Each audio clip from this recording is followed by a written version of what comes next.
A very good morning to you guys. Welcome to Asake Online. My name is Brighton Ncube. Today we're coming live from Chabalala and Ward 21, where I'm going to be interviewing Councillor Tinevimbo Maphosa to get to know the ward and to get to know different challenges faced by people from this ward.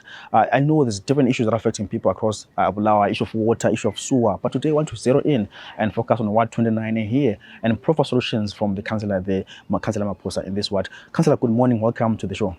Thank you very much. Maybe give us a background in terms of this ward, historical background. How did this ward, in terms of Chawalala as a ward, Ward 21, give us a background of this ward? Yeah, the Ward 21 comprises of part of Sizinda and part of Chabalala.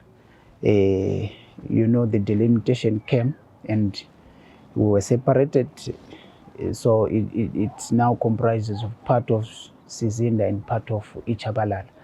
Basically, these two suburbs, Sizinda and Chabalala, are one of the oldest suburbs in Bulawayo.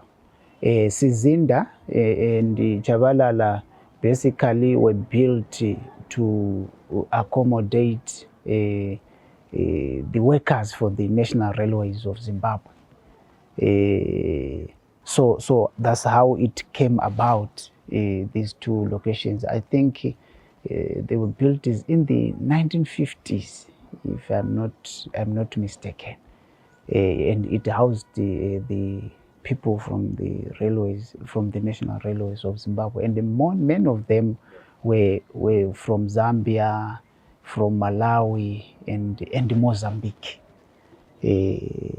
So basically these are the, of course, with the indigenous people by then who also came in to work for the industry in Bulawayo. As you are aware that Bulawayo was the hub, the industrial hub of the nation. So it's one of the oldest suburbs. I can say maybe the names Sizinda, how it came about. From the history, we're told that you know, it was a place where, you know, the Incos and these lieutenants would camp and, you know, do their day-to-day runnings and of sorts. So that's how it came up. Sizinda, it means a place of sitting down and deliberating, like a council of some sort or a parliament. But also, if you look at the population here, the age groups, are they more old people? Are they more young people? Let's talk about population size here and also the age groups found in this area, Ward 21. No, there are many old people, pensioners from the industries, from the railways. Young people would not want to stay here. They would also want to go to new suburbs, Country Park and so on. So the population that is here is mostly the old people. Those are the owners. And the men of young people has migrated to South Africa, looking for greener pastures. So basically they are old people, 50s going forward. These are the people that are here. We see by you know, when we call for meetings, mostly these are the people who attend our meetings. These are the people who come to the office seeking for advice, for solutions, and everything. If you're looking at you spoke about the feedback meetings, right?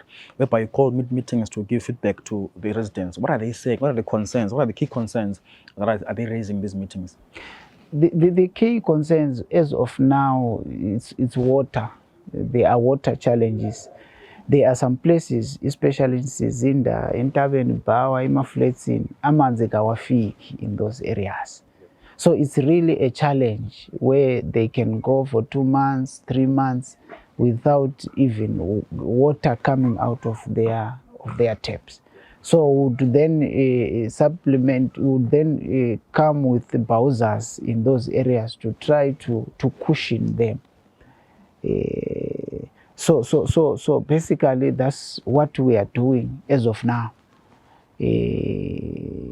Because of the water challenges that we are having, you know the way we pump water here, it's not that we are using machines to pump water. It is moving by gradient. So if at Criterion the water levels are low, it means that here in high-lying areas they are not going to get water because the pressure will be low.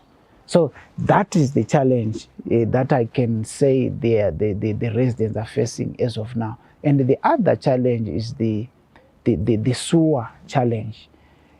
I've alluded before that it's one of the oldest suburbs. So the infrastructure is old and the population has risen. So the infrastructure cannot then copy the number of occupants in houses to deal with the system. So it's a challenge really that we are looking into.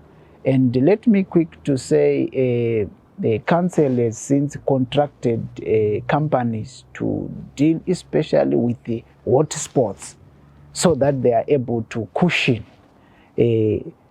It might not be eradicated completely because I've said the system, it needs an overhaul and it needs a lot of money.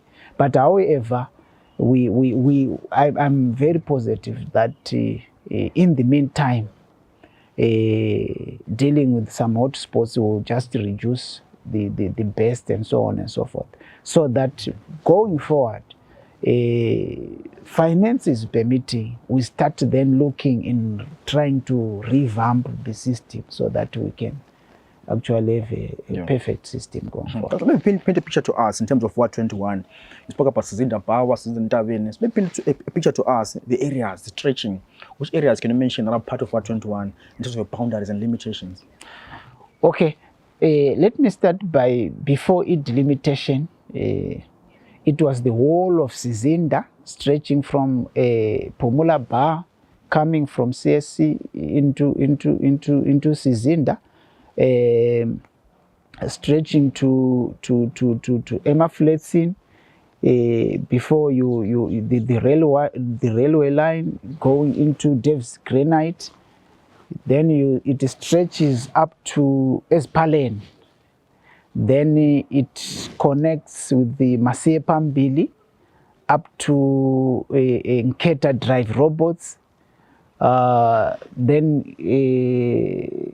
it also encompasses the industry, the Donington West industries, where there's Nyaradzo and as of now Member Foods. And so that was the boundary before. Now it's now part of Sizinda, which is the Interven and Mafletsin area where there's Mapisa Primary and Intunta Primary, coming into Chabalala Old, where there's Masuku and Mahlavezulu, a primary school.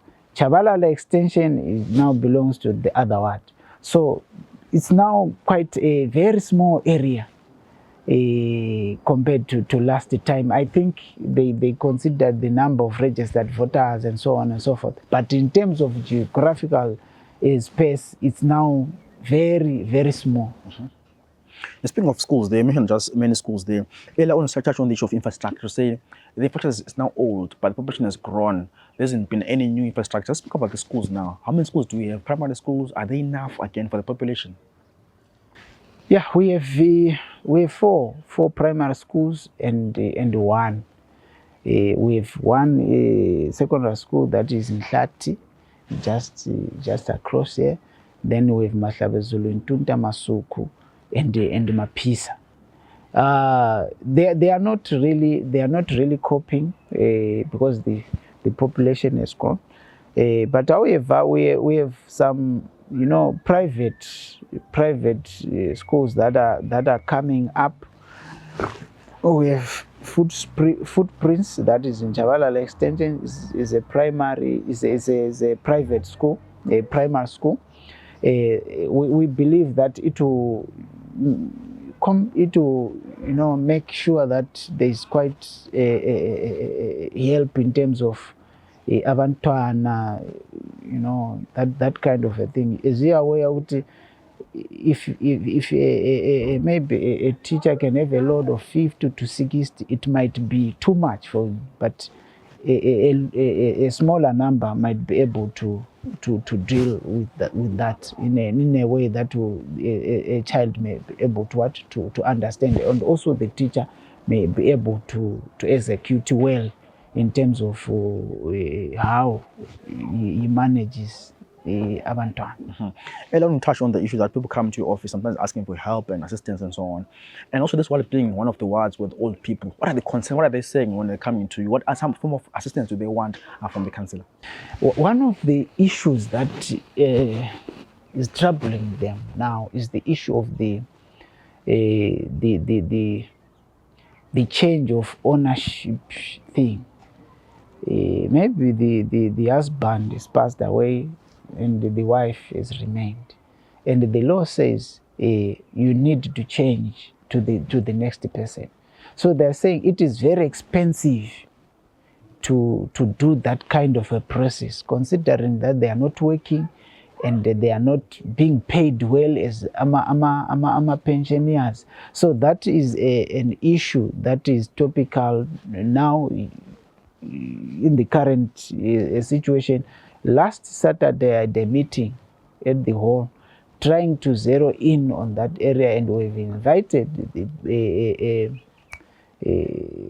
people from the Masters of High Court to come and explain, but they said no, you are late, we need to seek permission from Harare so that we can come and attend your meetings. So to us, that office is a public office. We should access it when, you know, it should not be a problem to access those people to come down and explain to our residents how the process goes about it, because there are a lot of issues that are popping up as to say, no, there are houses that are being sold, you know, so that kind of a thing. So that's one issue that is not going well with them, basically. And also the other issue that is troubling them is the issue of, you know, the crime rate, and so on and so forth. So there is a rise in that kind of aspect. So they are very concerned as to how that then can be addressed, because they are the most vulnerable people. They are helpless. Just imagine a robber can come at night and say, everyone down. He or she cannot have power to wrestle and so on. So it's quite a concern to them, and say they've been coming and say, Councillor, what then do we do? We've been trying to set up neighborhood watch, but of late it has not been so effective.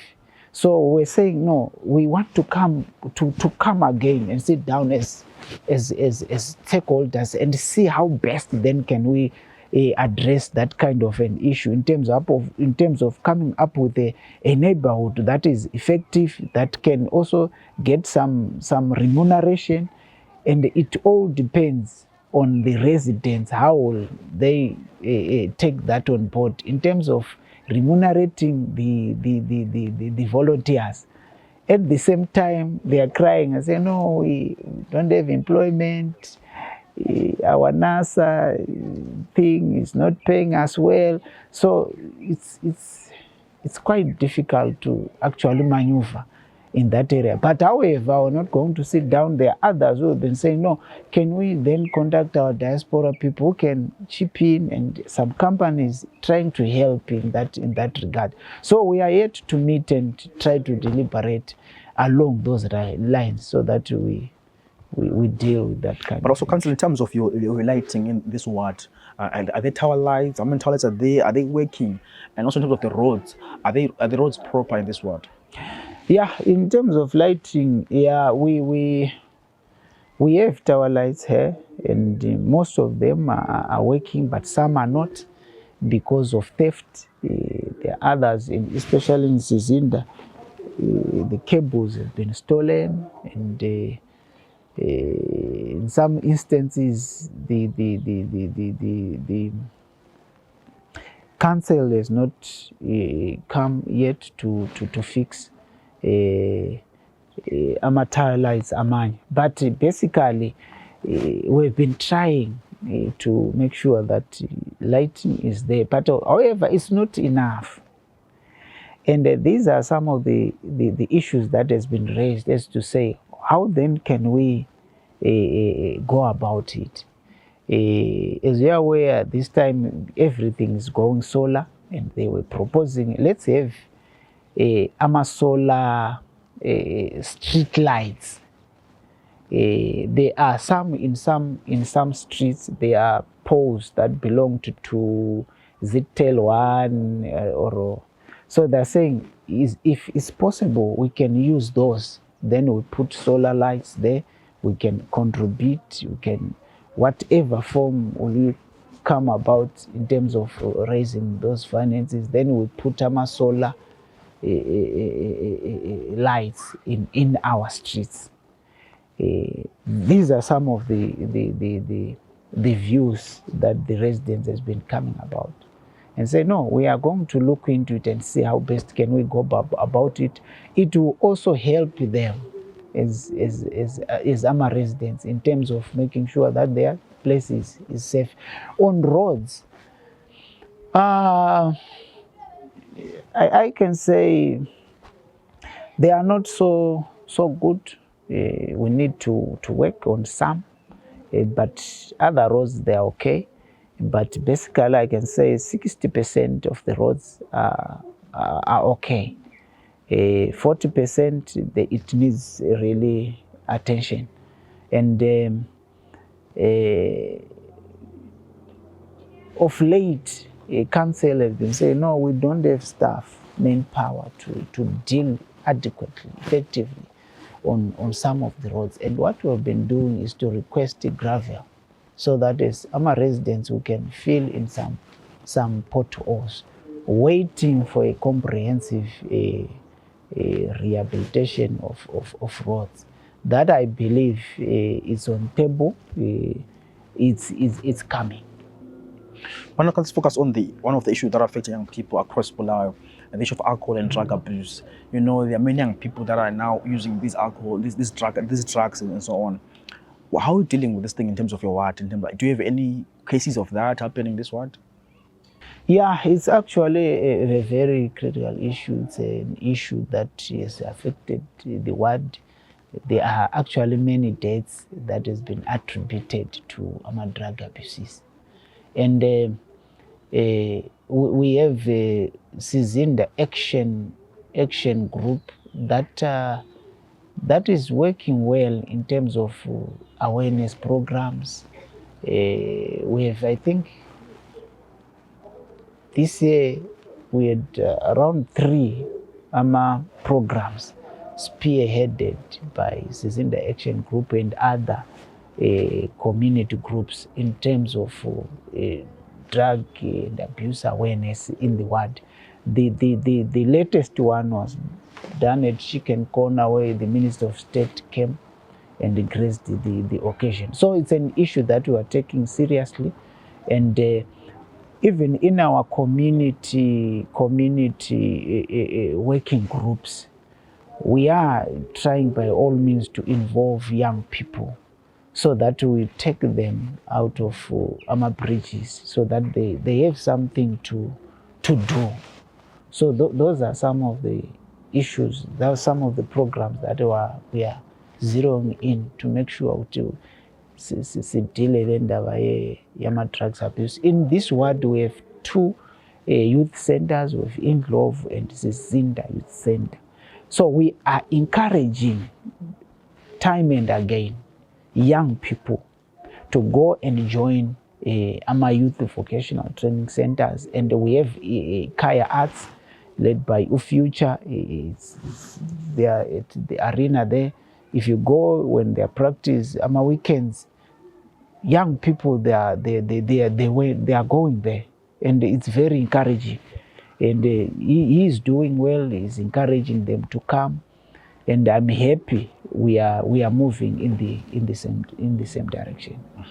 Because of certain various committees, one of them being Future Waterworks as well as the Audit Committee. Speak to us more about the future plans for State of Bulawayo in terms of water ones. How do we then secure our water? Within this coming year or so, we have proper water sources. How do you get there? As someone sits in that committee, how do you get there?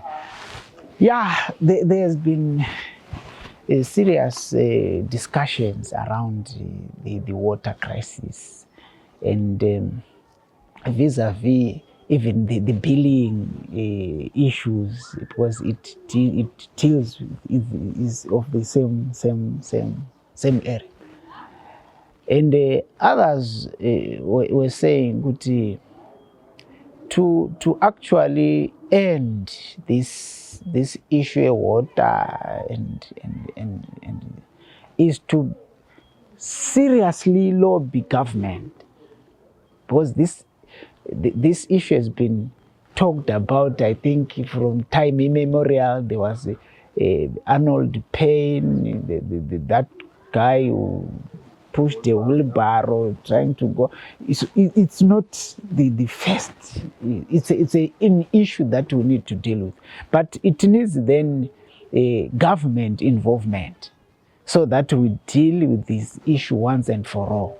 The Gwai Shangani can actually be the panacea if the government of today have that willingness to finish the project so that we get a month. I believe it is not being given the priority that it deserves. Even if you look at the budget that came, in addressing such, there were a very small amount of financing. So to them, I think it's not really an issue, it's not a priority. But however, we need to push government so that these projects are finished. They can be, in my view, the solution to Bulawayo water problems. Now let's focus now on the issue of refuse collection. I know the council has been trying to do campaigns, clean up campaigns instead of State of Bulawayo, CPD, and I know councils have been also trying to do clean up campaigns in their wards. Speak to us more about residents. Are they adhering to these clean up campaigns? And do you have refuse trucks picking up refuse on time? Yeah, the council has been trying by all means to make sure that they collect garbage, and since the new council got into office, that was the main focus area, and we've been trying to educate our residents. They need to be clean. They need for them to not to litter. We've been trying by all means to, and it is paying. Why? Because almost every week in every ward there is a program. Even the residents association, they've picked it up without being pushed, without being coerced to do so. They are coming up with programs, most of it at shopping centers, especially in my ward. The Stawalara Residents Association, they are doing it, and also they've decentralized it to say each and every village must come up with a day where they are cleaning their village. So to me, it's paying. It's really paying, and we also talk about it even at funerals. Even in each and every resident meeting, those issues are being raised, they are being talked about. So many people, they are adhering to that. Even on the day where the trucks are coming to collect litter, if you come out, you can see beams, in each and every doorsteps. People are now getting the concept of a smart city. But also this being one of the oldest suburbs, you said earlier on, also comprising of old people, how are they paying their rentals? Are they paying their rentals on time? Do you have any concerns or queries or inquiries around issue? People saying, no, I can't pay rent bills anymore. I'm a pensioner, my earnings are too small for me to pay rentals? Yeah, it's a challenge. It's a challenge. It's a serious one. It's a challenge that I don't know how that can be addressed actually, especially in this ward. Old people are struggling to pay their rentals. At the same time, they need the services.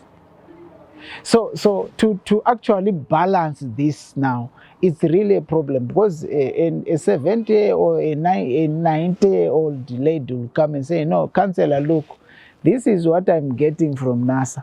It's 40 zig and $25. Councillor, I need to eat.